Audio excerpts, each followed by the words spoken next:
This is the South Carolina Police Department activating the Amber Alert system for the state of South Carolina. The South Carolina Police Department are looking for a child abducted in the town of Landrum and is believed to be in danger. The child's name is Lucas Elwig.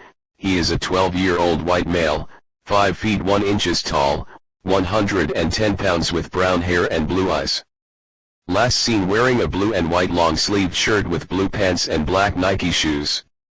Authorities confirm Elwig was abducted by DeAndre Morcone, a 21-year-old black male, 5 feet 8 inches tall, 150 pounds with black dreads and brown eyes.